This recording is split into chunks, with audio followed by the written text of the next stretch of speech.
So I start. I was thinking about what's his name, Stan, the British gentleman's name. What is he here today or not? Stephen. Stephen. Yeah. See, he was saying like, he couldn't understand what's going on in the world, and Palestine, and it's stressing him out, and to me, that is the exact problem. That is the problem you have. We're living, the average person living in duality is living in two worlds.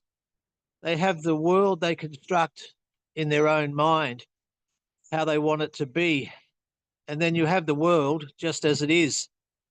And so there's going to be conflict there straight away. There's conflict there, and you're not feeling at ease, and you're feeling stressed out, and you're feeling, oh, there's something right or wrong. And what does the Hin Sing Ming say? The Hin Sing Ming says something like, hold an opinion for or against anything, and you're sort of you're lost. I think is that what it says? Can anyone who knows the Hin Sing Ming remember what it says? It says He says, hold no opinion for or against anything. Hold no opinion for or against anything. And see, say you're a greenie, and you believe in we've got to get rid of fossil fuels, and we've got to have solar, wind and solar power. So every time you see somebody driving a Dodge Ram, you get all butt hurt and triggered and get upset about it. And it's nobody's fault. I mean, the guy who's driving the Dodge Ram, he's all right. He's probably a tradesman. He needs a big ute to drive to work to. But because you've got this belief, oh, he's using too many resources or he's polluting the air, you get all enraged. And you can see that's going on in the world now. You see a lot of these young lefties, Antifa and all that, they're like in a state of rage. They're screaming and yelling, and they're just getting so wound up. And I just sort of sit there thinking, well, what did Jesus say? 1,000 could fall on the left-hand side, 10,000 could fall on the right-hand side. None shall come thy dwelling place. In other words, and he also said, wear the world as a light garment. In other words, you see the world just as it is. Now, Bob said that. See, Bob said, leave everything unmodified and uncorrected. Just leave it be. See, you can't change anything anyway. See, just concentrate on changing yourself. That's what I always tell people, just concentrate on changing yourself and seeing what is. You can't know what's true because you can never know your true self. So, you can know it, but it's like the only way the mind can do it is by saying what you're not. The only way the mind can do it is to say what you're not. So you're not the body, you're not the mind, etc., etc. And see, how do you reconcile that? See, full stop would be one way. Full stop, just forget about it. Or the other way would be to see what you're doing. Is to see that you're holding an opinion. Like say you're a greenie or something. You're holding this belief system, and it's not congruent with what the way the world is, with the what is. So, I don't know what else I could say about that. I mean, you have to do it yourself. Nobody can do it for you, because I think at the moment, the way the world is, you've got a whole group of people, like a huge wave of people who want the world to be the way they want it to be. And they just get enraged, and they're out on the streets and yelling and screaming and even attacking people because and then you've got the people who don't really know what they're on about, like older people of a different generation. And what do you want about? You know what I mean? What are you getting all enraged and butthurt about? So, what can you do? So with this idea of non-duality, you have to see the world just as it is, the what is. I think Krishnamurti used to always use that term, what is, as opposed to the way you want it to be. Because first of all, it's very dualistic to have that, your opinion of the world and the world the way it is. It's a very dualistic way to see the world. And second, you're just going to get yourself in a state of depression. And like, what was he saying? What's his name? The British gentleman was saying he was getting all stressed out about it. He admitted it. He was getting, I'm getting all stressed out about what's happening in Palestine. And I'm thinking, well, what the hell? You're not in Palestine. You're in England. Why are you getting what's going on over there and bringing it back into your home country and then getting all upset and hurt about it when you can do absolutely nothing about it? You know, you could get, oh, all right, you could get out and protest. Well, I mean, what the hell? What's that going to do? It's not going to really do anything. So just concentrate on the I am. See, we use the word I am, but what are we really saying? Are we saying I am, or are you saying I am being? Right? See, I am being, I think, is the full statement, but we don't use it. We say I am Andrew, but the long version of it would be I am being. Currently, I am being Andrew. I am being Andrew. I am being in Thailand. So you take that off. As I've said it here a number of times before, you work backwards. You take it off. You say, well, I am being Andrew. I am being. I am. Drop the I am, and what's left? So you don't disappear. You don't fall apart. You're still there. You're still there, but without the I am Andrew, because when I say I am Andrew, the whole story of Andrew appears with it. The whole you can't avoid that. The whole as soon as I say I am Andrew, the whole story of Andrew is there, right? So if I say I am Andrew, drop the Andrew, get rid of that Andrew guy. I am, right? What does I am? What's I am registering? I am is just describing the livingness, like I am being. So take away the statement I am and I am being, and what's left? You've got just what is, the way things are. The world is just the way it is, unmodified, uncorrected. And you don't have to like what's going on. I mean, you might, do your little bit to try and change it. But I remember talking to Bob about it, and I said, Bob, I said, you look at Jesus and Buddha and all these avatars and great sages that come. Did they do any good? And he said, no, well, not really. When you think about it, he goes, they probably saved a few people, but after they died, people came along and set themselves up as their spokesman type of thing. Well, he said this and he said that, and he said that. They weren't even there when that person was around. When Jesus was around, they weren't there. When Buddha was around, they weren't there. When Krishna was there, they weren't there. So they're just rehashing the past into the way they want it to be, or the way they think it is, or the way they think it should be. So in the end, that's why I say all scripture, you have to throw it away. You have to get rid of it. You have to be your own scripture. You have to be your own proof, because your beingness is the proof.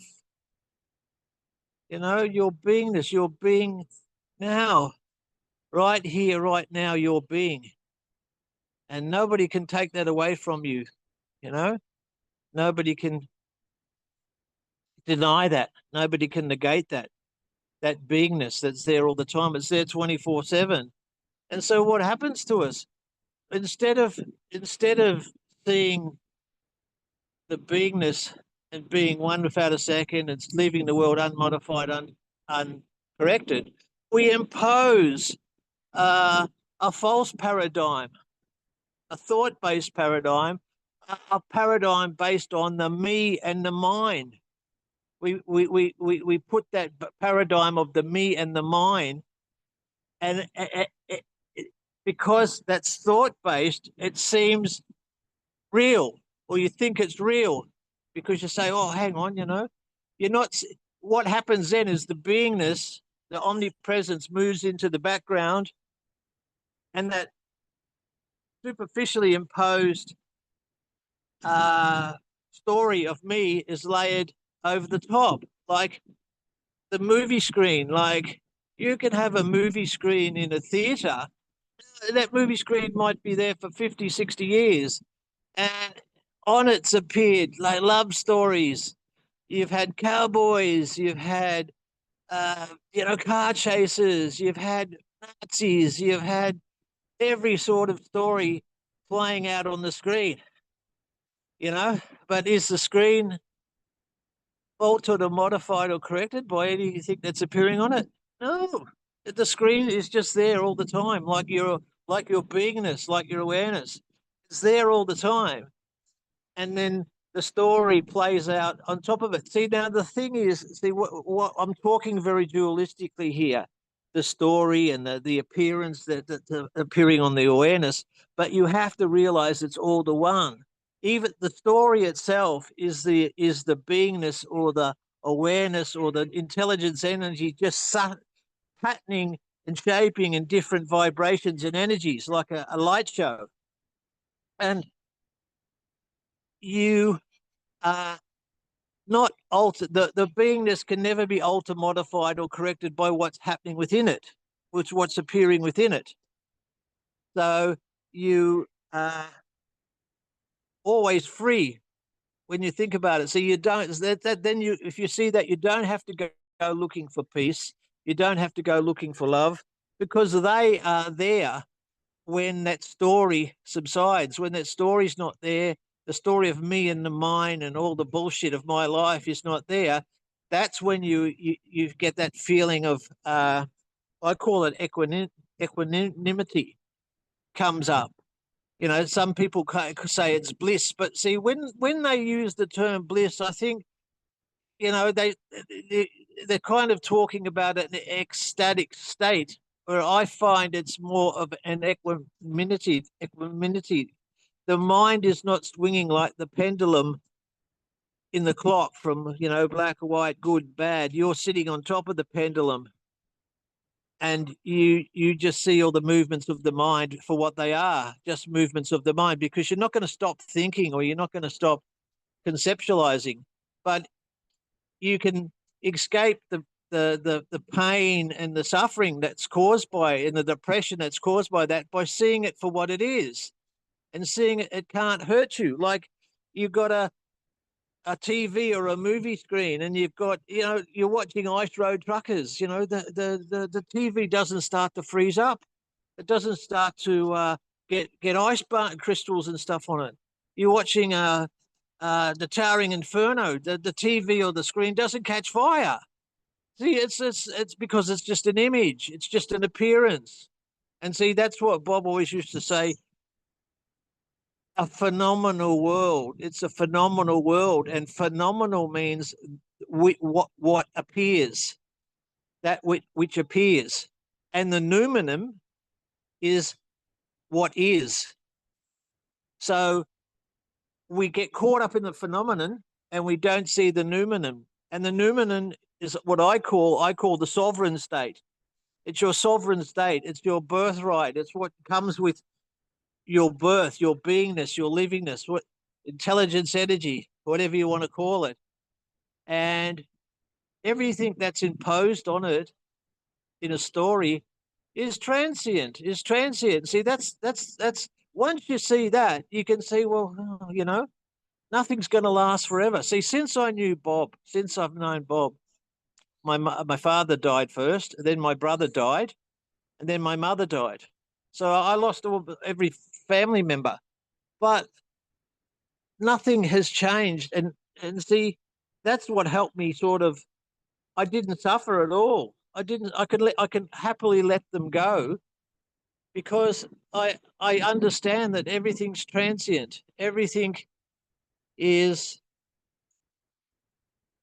you know, not permanent. Like I have tattooed on the back of my head, you know, and it says Anijang Tukkang Anatta. And Anijang means nothing's permanent, and Tukkang means you are bound to suffer. Anatta means the self. So it virtually summarizes everything. When the Thai people see that tattooed on the back of my head, they assume I must have been a monk or something. They're going, "Oh, how does he know that? You know, how does he know that saying?" Because it's not a common saying. They don't go around saying it. But that's what it means. It means you are going to keep suffering in this impermanent world because of the belief in a separate entity. You know, and so what you need to do is to be had. So the question is how do you free yourself from that? How do you free yourself? And that is to see it for what it is. The Saga Data said something the other day where it was, all you have to do is see the unreal as the unreal, and then you'll be left with what's the permanent. Something like, I'm not paraphrasing, is you see what's unreal, and then the only thing that can be left over is what you are. But see, the mind can never say what that is. The mind can never say what it is. We use words like beingness, livingness, awareness. None of them are it, though. And see, another thing I think is when people talk about, or when Bob talks about no thing, you ultimately no thing.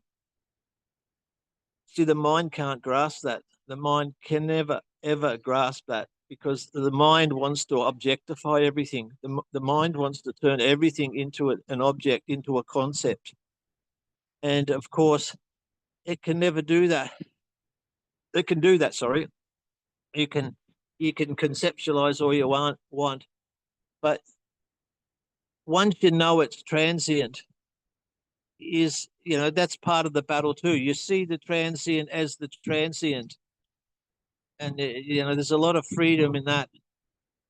It's just to see whatever's happening in your consciousness, in your awareness, is just the consciousness, the awareness shuffling into patterns for you, like playing a movie for you. And you take on the role as a separate entity, is playing a game. Oh, and then the other thing I wanted to say is, see, when you think about the past, you're thinking about it now, and you're thinking about the future, you're thinking about it now. And when you try and capture the now, you can't even capture the now, because as soon as you try and explain the now, it's in the past. So you've only ever got present awareness moment by moment. And so when you create that linear paradigm of past, present, and future, you take on the paradigm is that you're a separate entity and you're moving through time. When it's the other way around, time is moving through you. You're the omnipresence, and the time, you're omnipresent, not as an individual, as the witnessing. It's omnipresent. It's everyone's in the same. Everyone's the same. Everyone's got the same omnipresence. I haven't got it. You know, I don't have any special ability that way. Everyone can see that as well. And so we get the illusion that time, we're an individual and we're moving through time from a past to the present to a future. When, if you see that the past is not, the past is dead and gone for a start, and the future is being made by what's going on moment by moment in the present, you're then going to see that you are the omnipresence, and time or the world is moving through you. You're not moving through time. Time is moving through you. Now, a question I ask everyone, I've got various different answers to this too. I always say when I think about the past, it's on the left-hand side. I don't know if that's because I'm left-handed and left-footed. I don't know. I see the past on the left-hand side. The present's right in front of me now, and then the future is always on the right-hand side. Now, I've asked other people, and they say, oh, no, they see the future, the past behind them, as kind of like behind them, and the future is in front of them. And I thought, oh, well, that's interesting. Well, that sort of shows you that it's sort of an illusion. My illusion's different from your illusion. And with that illusion of time, you have to apply the idea that you're a separate entity. You're a separate entity where in the actual reality there are no others. There is no such thing as an individual. When you see that you're the omnipresence, you've got to think, well, everyone else is that omnipresence. So there's no such thing as an individual. So that can be, oh, wow, there's no such thing as a separate. Well, there is the appearance of everybody as a separate entity, as a separate individual. But in essence, no, there's only one.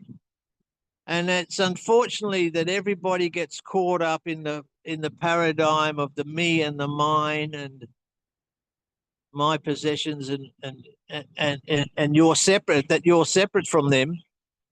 They can see you as an enemy, oh, you don't believe what I believe in, I'm a Muslim, I'm Islam. And so it says in our book that, if you're an infidel, we've got to sort of convert you. If you can't convert you, we're going to put you to the sword. And sort of you can see how all these things have happened then. It becomes self-evident then that person never had a chance. That person was pure awareness when he was born, and then his parents and his culture were imposed on him. And as he's grown up, it becomes so concretized that if you talk to them about something like we're talking about, they will think you're insane. They'll think you're mad. You're the crazy one, That's why another thing Bob said to me, he said, because I said, oh, occasionally I talk to people about this, but you can see the blinds coming down. They're not interested. And Bob used the term, he said, I think it's a biblical term as well. He says, do not, what is it? Do not throw your pearls Don't to throw swine. your pearls to swine. Yeah, right. Yeah. Don't throw your pearls to swine. In other words, he said, sort of have a bit, use your own intelligence to see who's going to sort of not accept or agree with you, but see someone who's open to what you're saying. Don't throw your pearls before the swine. In other words, don't just go out sort of preaching. People will think you're a friggin' idiot. Because even the Saga Data didn't do that. What's his name? Adam West? Is it? No, that's Batman. That's Batman, Adam West. I can't think of his name. He lives in Sydney. He was telling me a funny story. He was telling me that he went out with he went with Nisarga Data to a function, and Nisarga Data got up and he spoke to the crowd, and Mark West, sorry, and then as they were driving back to where Nisarga Data lived, Mark West sort of said to Nisarga Data, he says, "Oh, what did you tell them? Did you give them the spiel? Did you give them the non-duality?" And Nisarga Data turned to Mark West and said, "What do you think? I am an idiot?" He said they would have lynched me. he said I told them to be a good father and a good mother and love their God and all that. He said if I told them that their God was nothing more real than a bar of soap, he goes, they would have lynched me.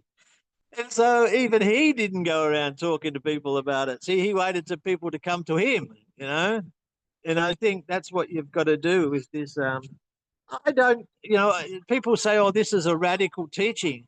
To me, I don't think it's radical at all. I don't see it being a radical teaching. I think if you go through it, as Bob explains it, step by step, you will see. See, one of the first questions I asked Bob when I met him, I said, look, Bob, I don't believe in free will.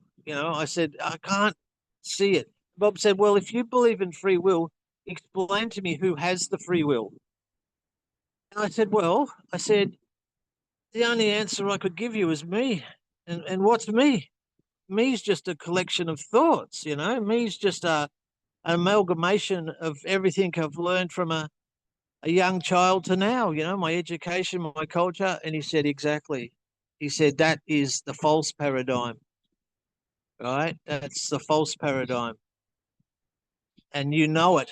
You innately have known it all your life because when you were young, you saw yourself, you had a little body, you had a little body, and then you became a teenager, you started growing hair in funny places, and you were still there witnessing it. And then when you were a young adult, and and and and Bob would always say, which of those bodies were you? Well, the young adult, were you the child? Which one of those bodies is you?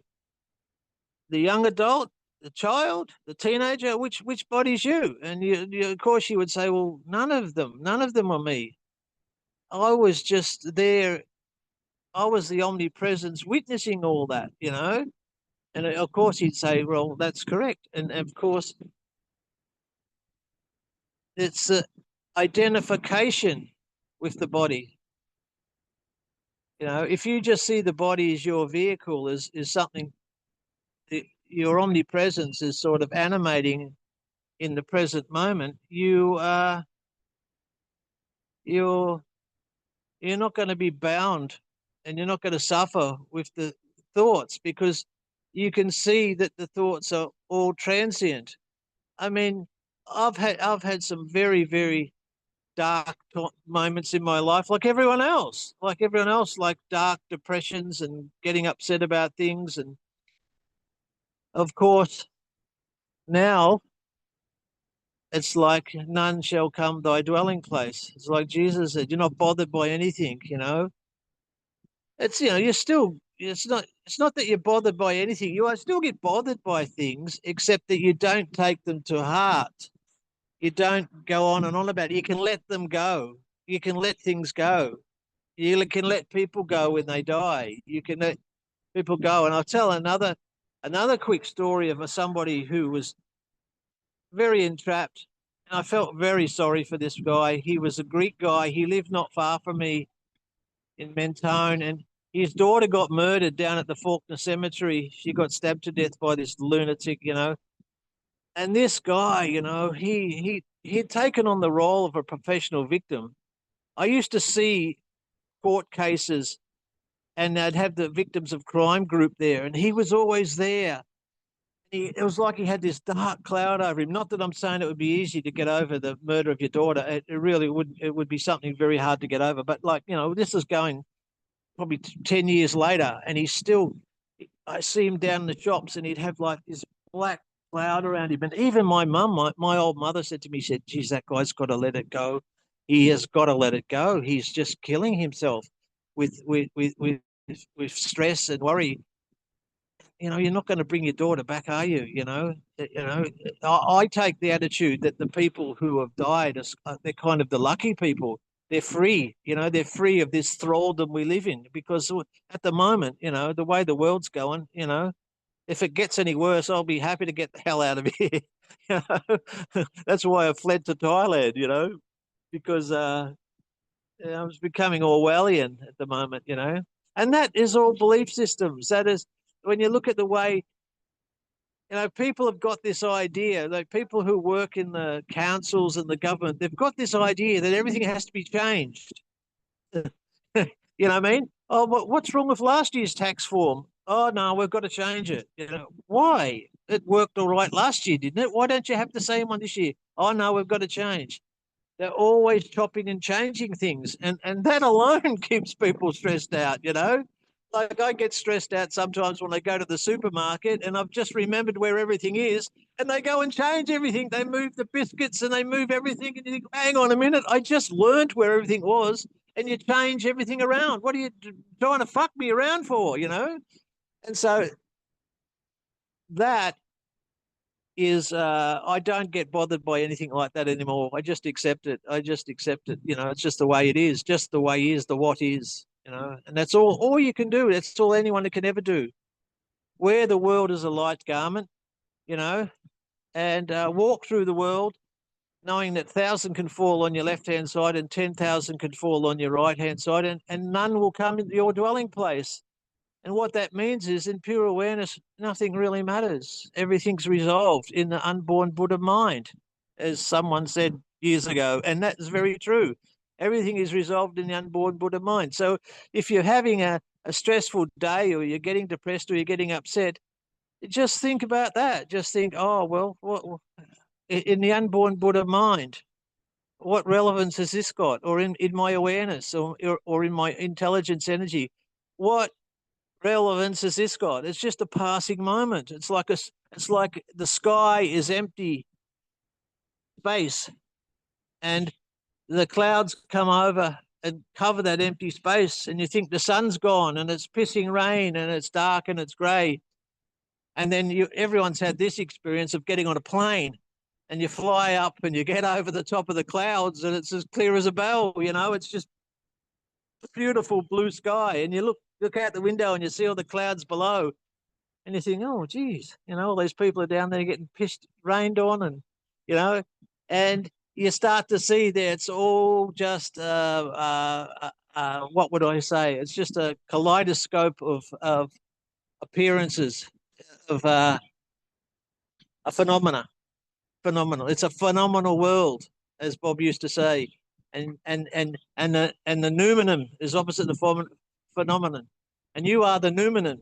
So don't take the phenomenon too seriously, because you are the noumenon, and nothing can hurt you when you're in pure awareness. Nothing can hurt you. The wind can't dry you, the fire can't burn you, the sword can't cut you, and the earth can't cover you.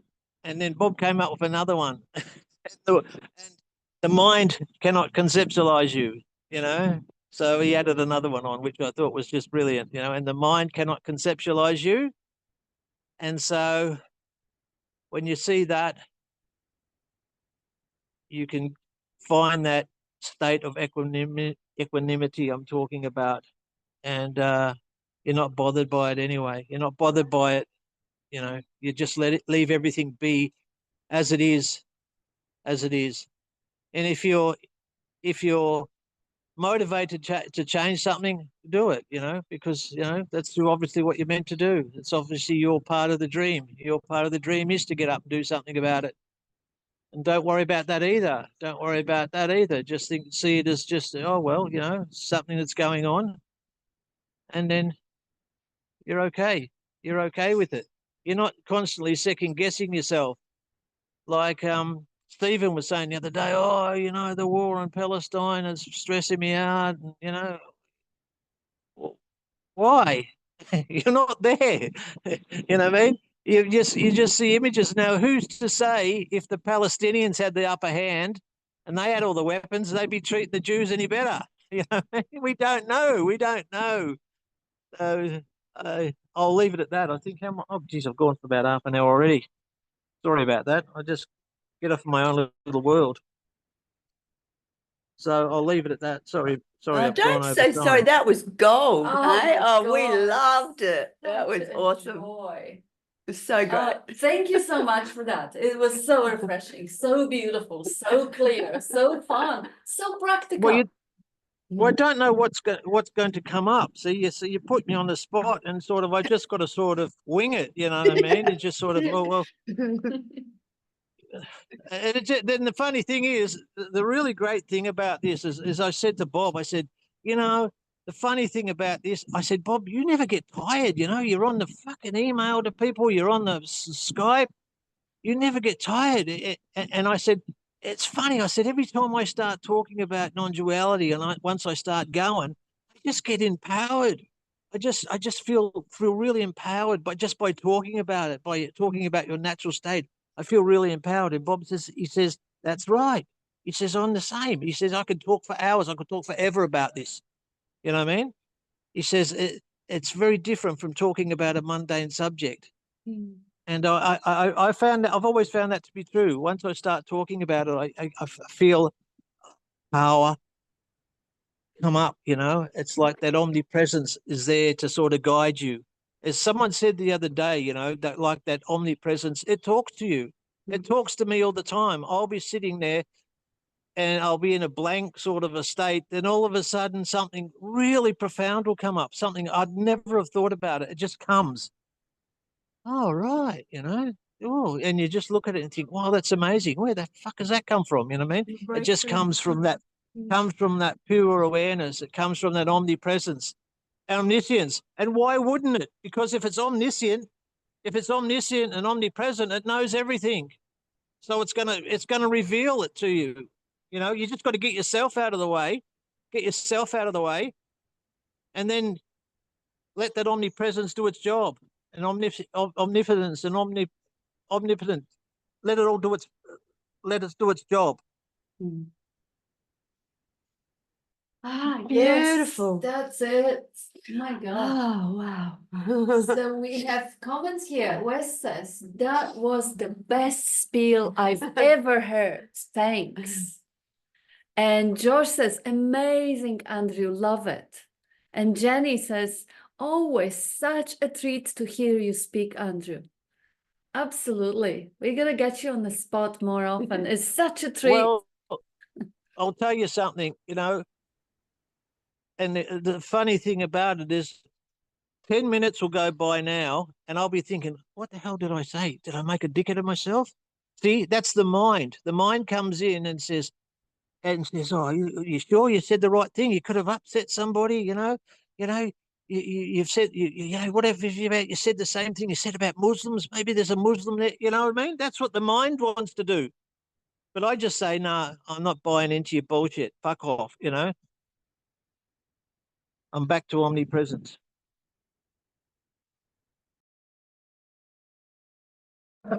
That's it. That's it. Disregards the chatter. It's not you and it's not yours. It's just the automatic function. And who cares? Yvonne, would you like to come in? Yes, yeah, I enjoyed Andrew a lot. It's very beautiful.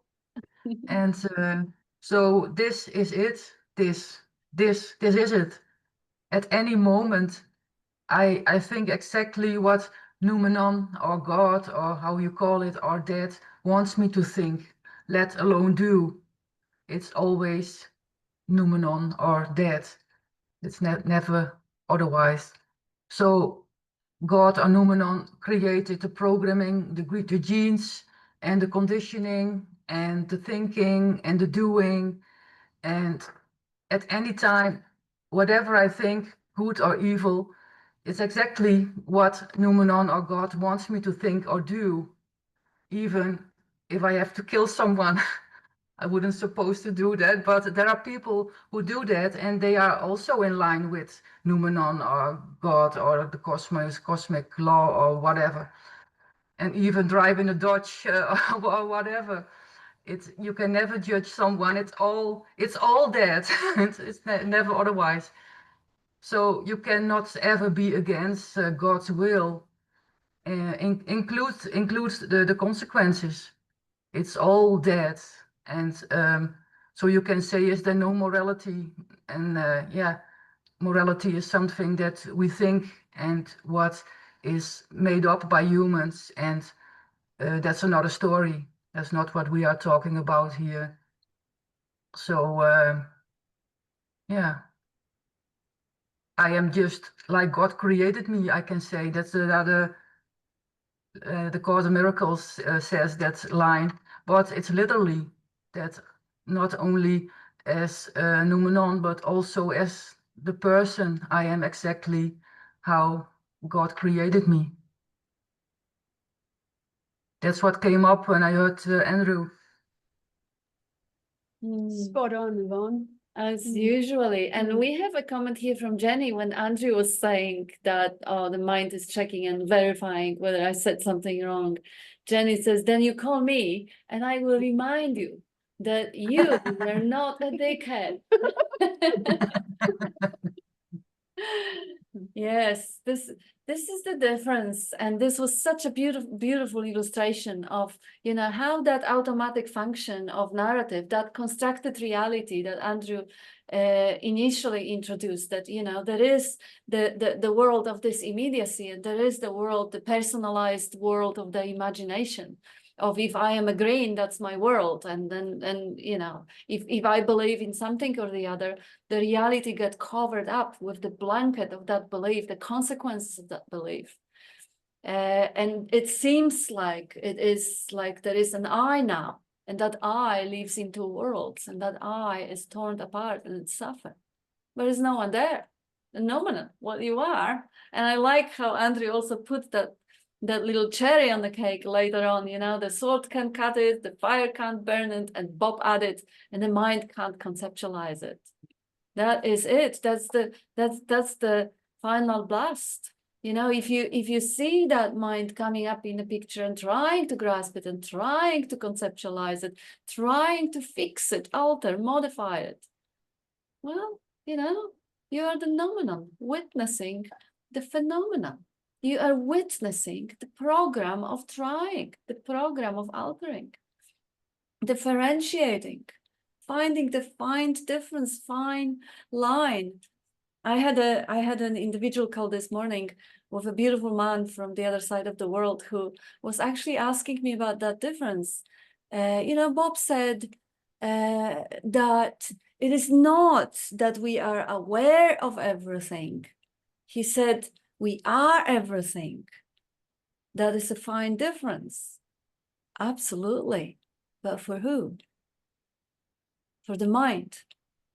Because the moment you embody the pointer, whether the pointer will say, you are the awareness, you are the knowing, the omniscience, and within that knowing, everything arises. So you are the knowing of everything arising. Or you embody the pointer, you are everything that arising. What is the difference between knowing of arising and being the arising? There is none. In the direct experience of embodying the pointer, there is none. The difference is only in the words, in the mind, in the pointing. And Andrew illustrated it beautifully too when he said, you know, when I'm talking dualistically.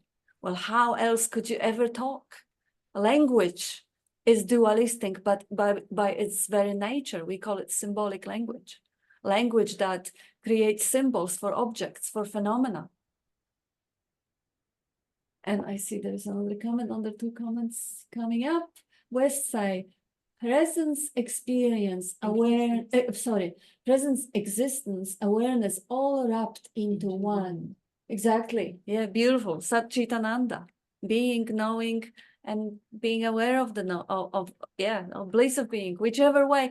All the trinities coming out through the history, all the way of pointing different aspects of that which has no aspects. The aspects are only embodied in that self-awareness. You know, the space has no aspects, but as it dreams itself the vehicle, as it dreams itself the mind through which it can interpret whatever is being seen, heard, seeing, hearing, tasting, touching, smelling, straight away there is an aspect of existence. There is awareness of existence. There is an aspect of knowing, that awareness of existence, that existence can't be denied. It is experienced, it is known. And there is joy. Always life wants to preserve itself. There's always running away from pain and danger. So those aspects in that expression of that pure potentiality that life is, they are not three things. They're three aspects of one, of that oneness. And then the mind comes and starts differentiating. But you know, what's the difference between this and that? The difference is only in the mind. Who wants to know? The focusing on the difference, the looking for the fine distinction is a beautiful, beautiful function of that navigational aid. It's amazing, and it is to be appreciated as much as it can, because obviously that is up to life also. just as it is up to life, what Yvonne was highlighting, you know, the poor guy with the youth or running a dodge or polluting the air, or the poor Greek 4 who couldn't drop. Couldn't drop. I mean, it's not funny. It's terrible. It's let's face it. You know, the real guy lost his child. That's a tragic. That's a tragedy. But he couldn't even choose to let it go. Nothing can be chose because there is no choice maker. There's no chooser. If life wants to experience itself through one of its multitude of vehicles of experiencing and expression, as the misery, as the drama, as the suffering, well, there is no one who can do anything about it. And it can, and it does, because in that infinite field of potentiality, everything that is possible is being experienced and expressed. And why not? And it is being acknowledged, and it's being enjoyed, it's being appreciated. And the space for that phenomena, because all of it is just a passing phenomena, it's just a dream, it's just a flickering light. Space, that awareness in which it happens, is completely free and untouched. And that is what you are, what Andrew also brought up, you know, that non-conceptual, can't be grasped, can't be contrived, can't be burnt, can't be drowned. And as you go back, I like that metaphor Andrew uses, you go back from the statement, I am this, that, and the other. And then you take this, that, and the other. Then you take out I am. And what's wrong with right now if you don't think about it? In that thought, there was another bit of the conversation I had in the morning. With the mind, it doesn't matter whose mind. I heard it a few times from a different people, and I can confirm it in my own observation, although I didn't check every mind in the world, but those that I did. The suicidal ideation is one of the softwares, even just as a fantasy, even just as a plausible thought. Oh, this idiot, how terrible he was. How could he say it, you know? I wish he cries on my funeral and feels guilty for what he did. You know, even as a silly fantasy, every mind in its nature has that possibility of being suicidal. And what is that? What is that escape valve of trying to, you know, medicate suffering or blackmail that suffering of the world? Is the last attempt of control, last attempt of preserving the illusion of separation and control. Of course I'm in charge, I can kill myself. Well, really? Of course I'm in charge, I can keep going. I am separate, I am the body, I have free will, I can think thoughts. Well, really? So sad. Yeah, I'm good. It was just brilliant. Gosh, you're on fire tonight. Rosie does it. Suicide happens, Yvonne says. Nobody does it. That's exactly right. Nobody can stop it or start it because there's nobody there. It's just life flowing through the conditioned machine. If the machine is designed to produce the sound of a piano, life will sound like a piano. If the conditioned machine is designed to sound like a magpie or fish, life will sound as a magpie or fish. Or if it's a drama queen, that's exactly how that instrument, the music, the instrument is going to produce. But the life that is blowing the air in that instrument, the flute, of pulling the string of that instrument, that life in itself is neither the fish, nor the victim, nor the piano.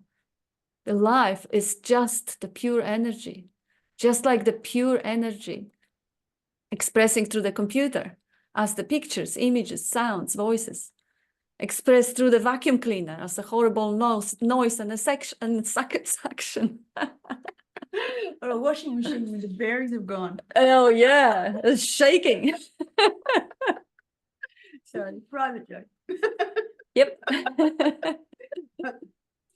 or as the machine responding to it with dysregulation and upset. So the life, the energy in itself is unconditioned, is pure. I remember on some of the spiels that I initially heard from Bob when I first started showing up on the meetings, he would say, oh, they call it God. I don't like that word. And then they call it, because of the associations with it. And then they call it awareness. Well, I don't like that word either. I like to call it intelligence energy. But that's not it either. Nah, no word, no label is it. Every word, every label, every sound, every sight, every smell is an expression of that energy. None of it is the energy in its pure form. It's like one of the books of Bob's teachings, one essence, experiencing, appearing, experiencing, and expressing as everything. One essence, one in essence, appearing as the multitude of facets, colors, shapes, forms, shades. Infinity, zero becoming infinity. Pure potentiality appearing as the 10,000 things. Well, not 10,000, but that's the Zen saying, the metaphor. And that pure essence is your essential nature.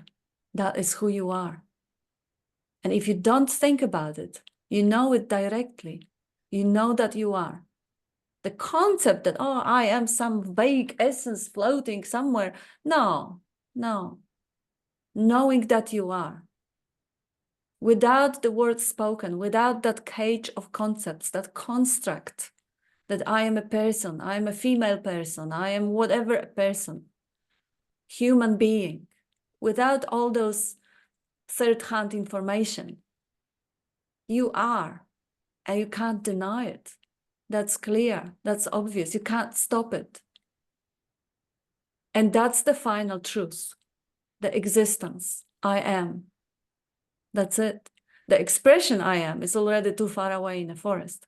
But that which causes that expression I am, that is the mystery, that's the miraculousness, that's the radiance of existence. That's your essential nature. And then the mind comes and contrives it, puts it in a cage of concepts, adorns it in ideas. That I am a person, I'm limited, I am here in this country. I was born with that parents, I learned these languages and I had these traumas and that's my future. Blah, blah, blah.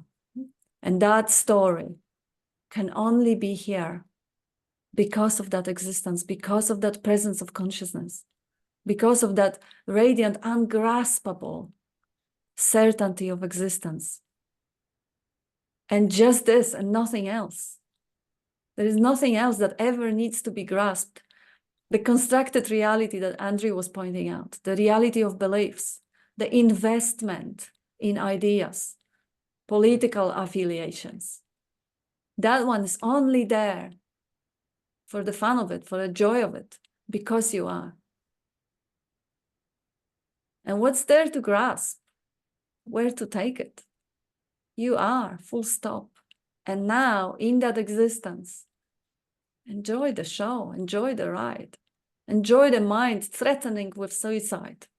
I'll kill myself if I don't win the lottery. Oh, I kill myself if that person leaves me. Or that person threatens to kill herself if I don't give her more money. Wow. Wow. What a show. But this show, this image, this drama, this content is secondary. If it is put in the right context, if it is not taken on board, if it is watched in the same way you watch any show, realizing that, and again, Andrew has pointed it out, you know, if there is an inferno on the screen is not going to be burnt. How lovely, how freeing to realize that that which you are, that space-like, pure potentiality, that consciousness which knows its own existence only through dreaming itself that costume, that mask, that vehicle, but which is not that vehicle, at least not exclusively. It is its car, its house, as a metaphor, because there's nothing that is not it. So to say that, oh, I'm not this body, well, I'm nothing. I'm not this body, I'm not that body, I'm not anybody. But at the same time, as that nothing, the no thing, the pure potentiality, I turn into the whole appearance, all of it, the whole world appearing within that which I am. It's like the multitude of forms appearing on the screen as you are watching the screen, coming from that one essence, one energy, through the computer that is programmed to display all those forms. But the essence is always one. And that essence is what you are when you stop thinking for a moment. And once this is really, really embodied, there's no problem with thinking. There's no problem with that screen being covered in incredible entertainment, changing constantly. But now it's not personal.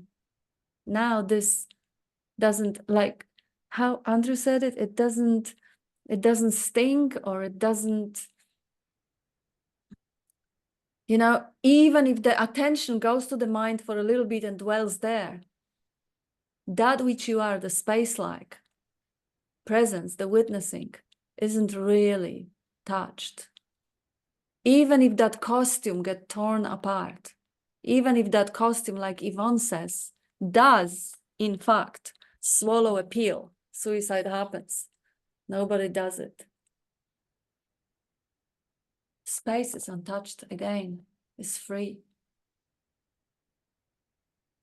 That freedom, the shortcut to it is what's wrong with right now if I don't think about it. Well, okay. Anytime, you can check it anytime. Always works. Jenny, would you like to come in? Yes, hang on, let me take the hand down. Here we go. Yeah, I really love the way Andrew just started with, his little example of what duality is. That it is everything just being, the world just being exactly as it is. And then this little entity, this me, this whatever, wanting it to be different. And in a sense, if we can just somehow become aware of or see that, just notice that. But every time there is some kind of discomfort perceived, it is most of the time not agreeing with the isness of what's appearing. And it is when we don't agree with the isness of what's appearing that the mind chatter starts. But if we don't agree with it, I mean, like Andrew also brought up at the end of his spiel, when the aftermath of having done something can be, oh, did I fuck up? Should I have done something differently? Should I have blah, blah, blah? Those thoughts are not a problem. It first becomes a problem if they stick, if they glue on to, if they leech on. And whoever, where the thoughts are appearing, begins to believe that these thoughts are telling some kind of truth.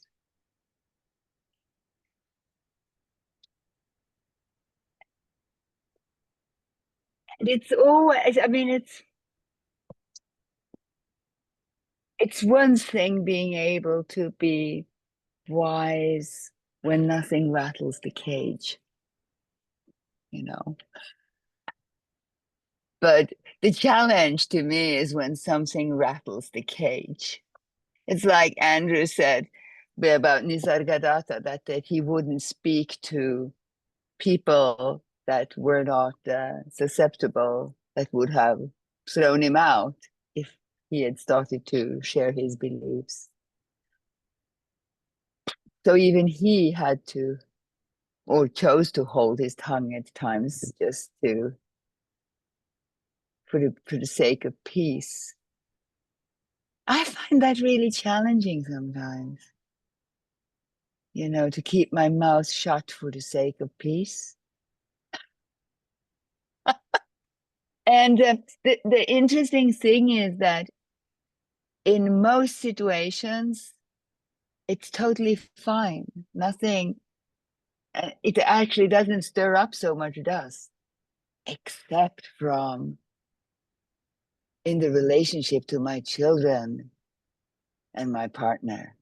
Is that why so many sages don't have kids? That's why I like Nisargadatta. At least he had kids. Holy cow. At least he had kids, you know? Nothing against those who don't have kids, but that to me makes me even more prone to really resonate with his teachings, you know. And even if I know Bob didn't have kids, he had enough kids. He had a lot of kids. I mean, he had not just his stepchildren, but he had zillions of kids, or everybody else. And so is it, of course, for many. But there is something, it really starts the process of mind fucking when you are related somehow. It must be in this humanness. And yeah, I find that is the hardest Mount Everest, you know, in those situations to really to allow the isness of isness just to be and not to want things to be any different, you know? So I understand the man that Andrew spoke about, the one who had a hard time dropping the mourning of his daughter. And on the other hand, I don't understand it, because if somebody's gone, there's really not much you can do about it anyhow. So then it's much easier to drop it.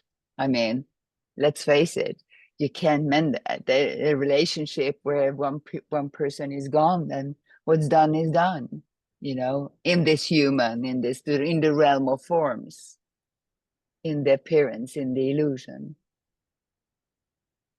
And that's where I feel that there's this little stick in the wheel where I feel that I get tripped up. And of course I smile because I realize that I get tripped up, is when there's this belief that there is something that I should do so that things would be different, you know?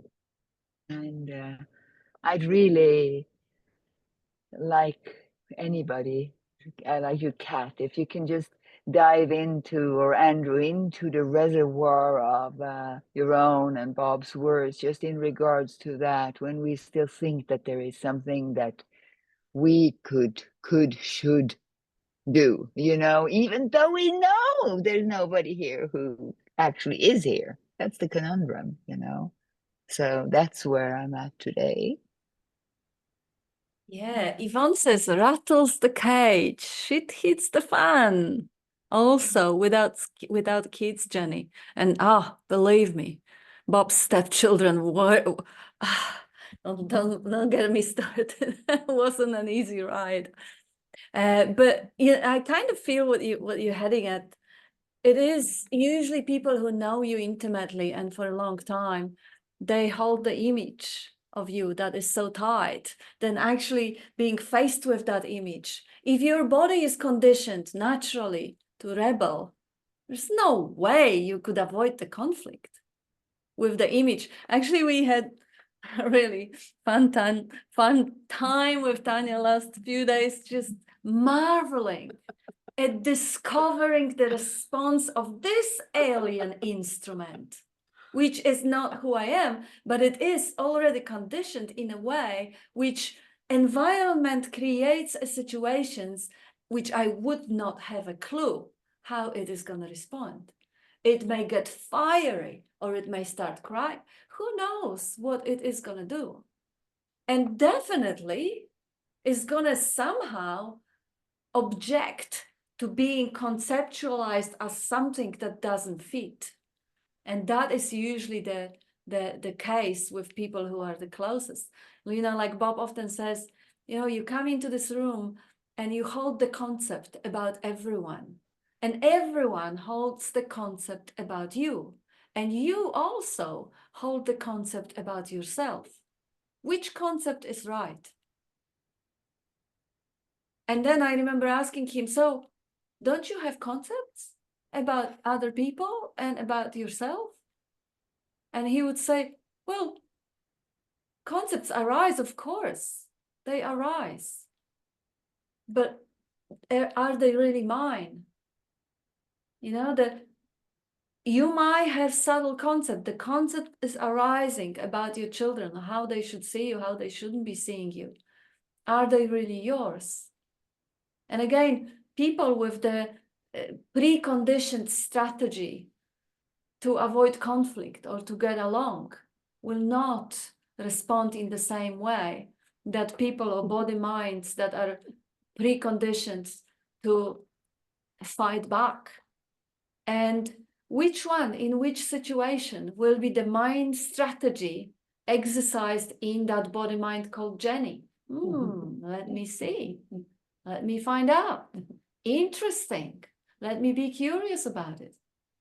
You know, the situation pushes the button and the body mind jumps. Oh, wow, fascinating. Personal? No. It may be the feeling of that being personal may be arising in the whole landscape of the arising forms, the sense of, oh shit, this is personal, I'm trapped, this is me, I'm the body mind, shit, I lost, ouch. But that's just the passing weather, which will be gone in a minute. Or not. You know, I really hear but I really hear you, and and I guess it's exactly how I started my share, that there's really just one thing that is a so-called problem that isn't a problem. It is, I see that there's a part of me that is tired, that is fed up with whatever is repeating itself and blah blah blah and blah blah blah.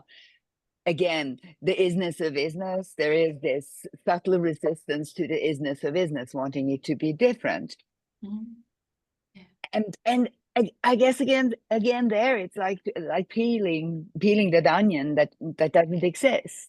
Because if I get sad and I have sadness coming up, then I just cry. I mean, that's not a problem. I just cry, oh, sadness, or I have thoughts. Oh, so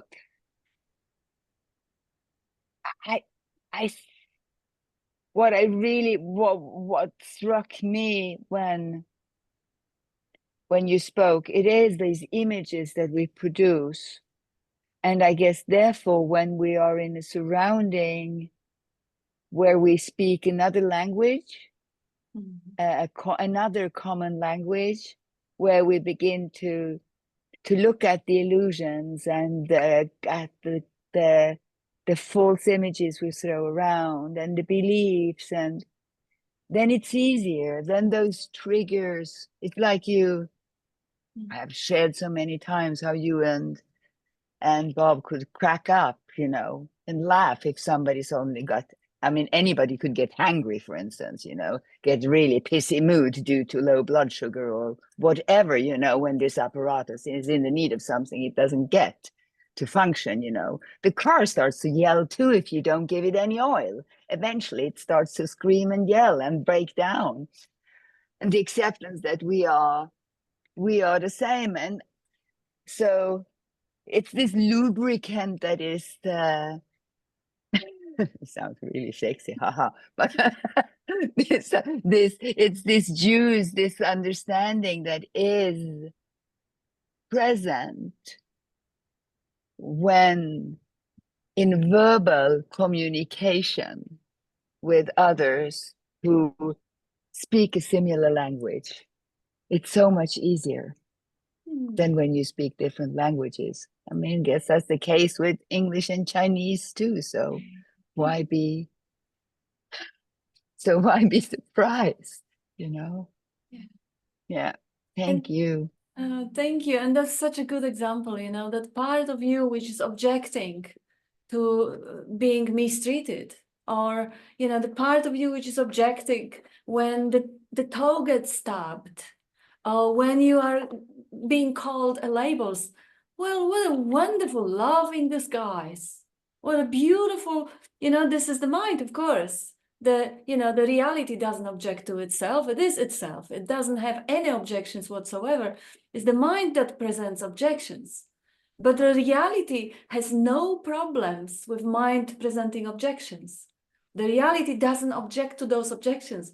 I have this sweet example Dean actually gave me lately. And by the way, I want you guys to speak in a minute. I just want to say this one. I had the label for him, which he didn't like. And Jenny, you may accidentally know the label, but anyway, he says he doesn't like the label. I say, look, I don't want to hurt you. If you don't like it, I'll just see if I can just maybe if that, you know, the light brought into the situation, if I may just abstain from using the label.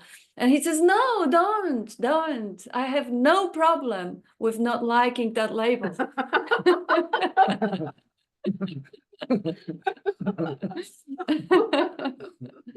Exactly. That is exactly what I'm talking about. You Yeah. know, when one can agree to disagree, or whatever however you want to put it, or that it's okay not to be in a that, you know, when there isn't a problem with the problem, or whatever, however we want to wrap it in words. But oh gosh, this knowing that there's nothing wrong, that everything is absolutely all right, even when the shit hits the fucking fan, excuse my French. Yeah. When I'm in the presence of others where we can share this, it's so delicious. And it hurts to be in the presence where that awareness cannot be shared. Thank you for helping me clarify where the catch actually is. Yeah. Thanks, guys. And thank you for the beautiful appreciation of that real ease with speaking the same language, because yes, it is greatly appreciated. It's a great fun to express the inexpressible. Yeah. And you know, you appreciate the pleasure of the interaction with those who speak the same language because of the comparison, Yes. because you have something to compare to. Yeah. That's the duality of the illusory experience of the world. So we need So we need it. We need the dark and the light, and the you know, the understood and the not understood, and however you want to put it. It's all part of it. So love it all. Yeah. That's all. That's it. Without the Unconditionally. without the disease, you wouldn't know health. Without the incapacity to communicate with someone who speaks Chinese, you wouldn't appreciate the capacity of those who do. Oh, it's been such a lovely meeting. Come on, Dean, Dina, pile in. come on. It's been good meeting. Yes. Thanks everyone. That started off really well with Andrew. I had this energy at the start, like there was this energy of like this freshness, and you know, but it was funny because like if Andrew didn't speak, I probably would have spoken, because there was this rumbling energy, but Andrew, he was so fantastic, and it was so fresh, and it was actually what I was experiencing. He said, and it was really lovely. Yeah, so I don't have to say anything. That was really good. Yeah.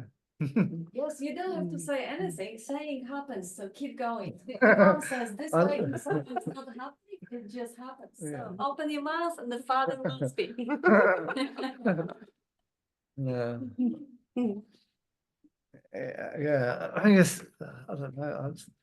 I was on the phone today with someone who's in Nepal. He's he's on this spiritual retreat, and he had this he's meditating, he's doing this, and no, I think Wes is just doing some fabulous agreeing hand movements.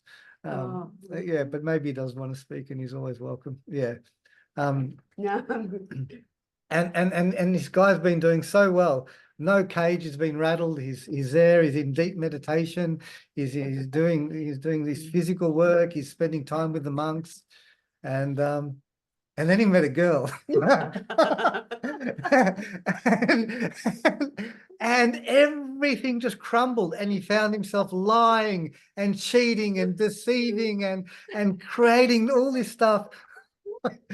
It was so beautiful. And everything crumbled like really quickly, like within a few days.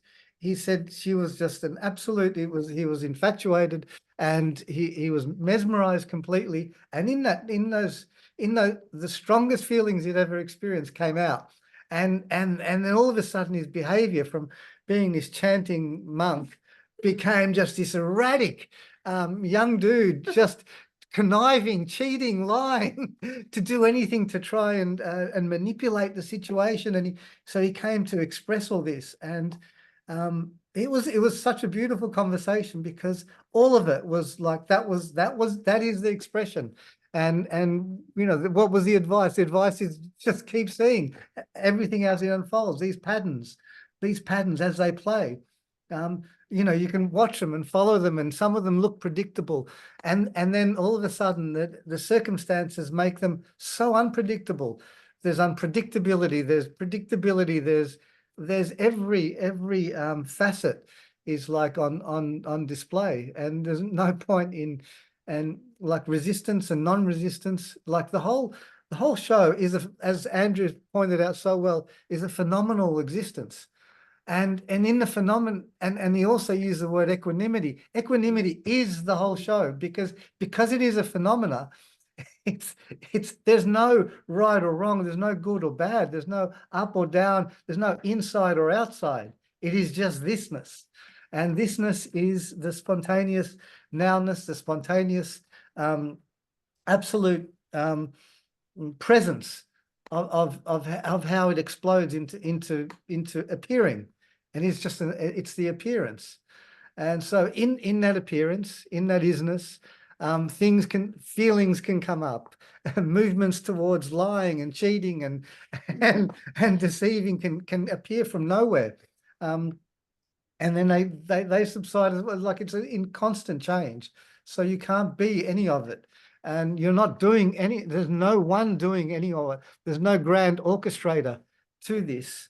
So it's playing itself out, and just seeing, the noticing of the play is the healing, is the wholeness, is the total resolution of it, because and there's nothing that needs to be done. And then the great perfection is that there's no need to change, modify, or correct that which already is absolutely spotlessly equanimous. Neutral? And yeah, well, Neutral. yes, neutral. You could say It is, neutral, right? yes, neutral, but it's also not neutral, because it contains every polarity in the sense as well. So, but it is neutral in another sense, because that's the appearance. It's all the appearance. It's the same screen. So I think I'd like to hear Andrew, who's got his hand up, to try and yeah, just to Andrew. Thank you. Yeah, Andrew, thanks, then. Andrew. Hi, Andrew. I was just going to say, you know, like when I was talking about Stephen, that sort of goes for everybody who holds an opinion for and against anything. It's got to be coming from some sort of reference point. Like, I'm a white Australian. I live in a peaceful country. So when I see all these countries at war, it must be wrong. See, you have no right to say that. You don't know the big picture that's gone back hundreds of years and thousands of years, right? A very good example of that was there's a guy who used to come to the meetings, and he used to work as I think a TV cameraman. He had a really good job anyway, and he threw it all in to go work with drug addicts on the street. And they, of course, ripped him off, stole all his shit, you know, just completely left him in a state. And he was sitting on the couch there. Bobsy's going, oh, you know, you talk about this, Bob, and you talk about that. And he goes, the world's fucked, you know. And Bob didn't even move. He didn't even flinch. He just said to him, he said, can you tell me a time when the world wasn't fucked? You know, it just, well, you know, that's it. Can you tell me a time when there wasn't a war going on? Can you tell me a time where the rich weren't exploiting the poor? Can you tell me a time where there wasn't crazy, power-mad politicians clawing over each other to get to the top? Can you tell me a time where the poor weren't put into bondage and slavery of some sort? You know, back in the olden days, they used to have slaves, but you had to feed and clothe your slave, and you had to provide him with accommodation. And some smart asses come along and said, oh, why don't you just free them? What do you mean free them? Just free them. Just give them a loan. Give them a loan of interest. They'll be a free range slave for then. And they're still under your control, just that they don't know it. They'll think they're free. So the same shit's been going on for thousands of years in different forms. And who's to say it's right or wrong? It's just the way it is. It's just the way it is. The Hinsing Ming don't hold an opinion for or against anything, because you're not in a position to know the big picture. You're seeing things in one frame of reference at a time, you know? And so if there's no you there, there's no you to be upset about anything, is there? See, that's why free will. Where does free will come from? Well, the imaginary entity gives itself free will. That's the only place free will comes from. The imaginary self, the fake self, the false self says, oh yeah, I've got free will. I've got autonomy. I can do what I want. That's part of the illusion as well. That's probably the biggest illusion. And it's probably one of the hardest things to tell people about too, that there's no free will. They don't accept it. They'll say, you're trying to dispower me. You're trying to take away my power, you know?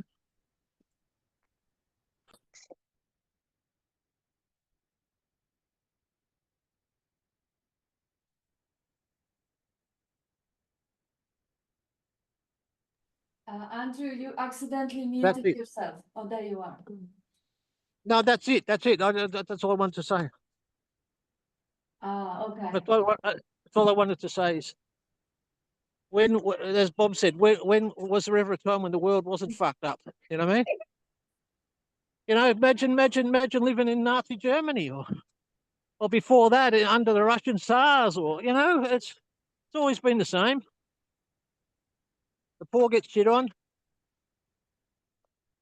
Yeah, that's the dream and the dream characters. And that's a great point to say, you know, Hinsing Ming would say, hold no opinion for or against anything.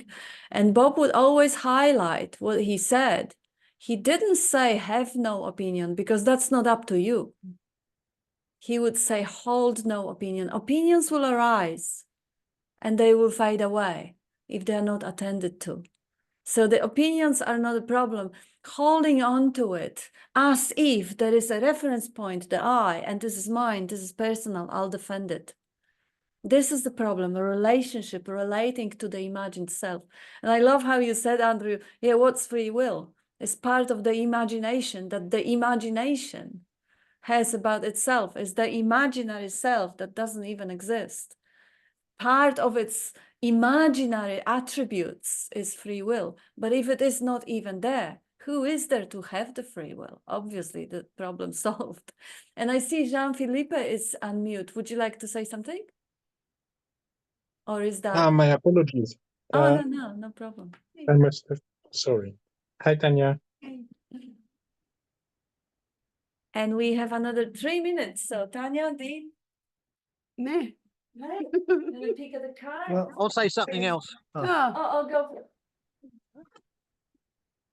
If you want to say if you want to see someone's idea of the me and the mind, just when you see a Ferrari parked on the street outside your house, say to somebody, "Oh, check that Ferrari out."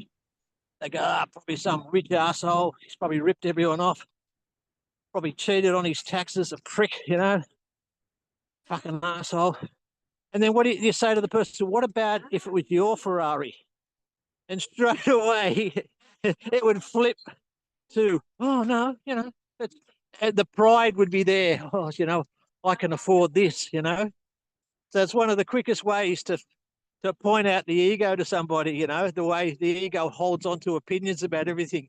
As long as it's somebody else's, you know, and then compare that to if it was yours. If it was yours. And see the difference in the way people relate to that. Again, beautifully practical. Thank you. Didn't you want to add something? Oh yeah, like while you've been speaking, I've been trying to read your hat, but you've been moving so much. But I've read the inside of it, and it says, "Laugh with many, but don't trust any." It says, I think it says thug life. Thug Oh, up life? the top, Is that- yes, something. Of thug life. Oh, is that what is that how it starts? Yep. Laugh with many and don't Yeah. trust any. As if you have any choice in the matter. Where does it say that? In the middle, up inside. I'm sure it does. I've been It trying does. to It read it says, for about an hour now. it says way of life, laugh with many, but don't trust any. Yeah, Thug life, yeah. thug life. You didn't know. I Well never done, knew that. Dino. I never read that. I've never read it. You can read it from Australia. Geez, you're Oh, it's going been well. hard. I've been struggling. You got the Superman eyes. I honestly didn't know it said that. Yeah. I wonder what else just- he can see. Yeah, that's right. Beautiful. Yeah, well, I'll tell you one last thing before we go. I remember talking to Bob one day. We're having lunch, and he goes, I go, "Oh, you know, when you sort of found non-duality, Bob, was it kind of like one day you were in duality and the next day you were not in duality? Can you remember?" Bob says to me, "I can't fucking remember." He goes, "I wasn't keeping a fucking diary." I just thought that is just so Bob, you know. "I wasn't keeping a fucking diary." Oh, it was funny. Well, there you have it. Wow. Beautiful. Well. I think I'm gonna put it online. That was That such was a so- pearl. He would speak to me like he was speaking to one of his sheep shearing mates, because that's the way I had to. He probably, his own knowing, knew that he had to speak to me very bluntly, very sharp, very clearly, or else I wouldn't accept it. You know, I got to have something sort of, I got to have it in the most primal form, so to speak, you know, with plenty of swearing involved, Yes. preferably. You know? Yes, Oh, God. yes. Bob was God. meeting people where they are. Yeah, that's the thing about Bob. He was as soft as a baby around animals and around women. I never heard him swear much around women. You know, he was from that generation where you didn't swear in front of women. When you're with the boys, all hell breaks loose. You know, he was from that generation. Yeah, he was that extinct generation of men of great values. Although, of course, life essence expressing through everyone is expressing us to totality. Everyone is absolute pure perfection. But yes, he was extraordinarily pure perfection. Where's Whereas we are not all extinct. Yeah, good. Good to hear Good it, to hear, Wes. good to know. No, everyone is absolute pure perfection. But yes, I'll stay biased. And thank you, everyone. Thank you for hanging out with us and sharing the love and the joy of speaking the same language. Yes, ruffle the feathers. Idiot. Have a lovely weekend. Thank you, everyone. Bye. Love you. Yeah. Next Lots time. of love, Bye-bye. everyone. Bye all. Bye. Bye bye. Bye all.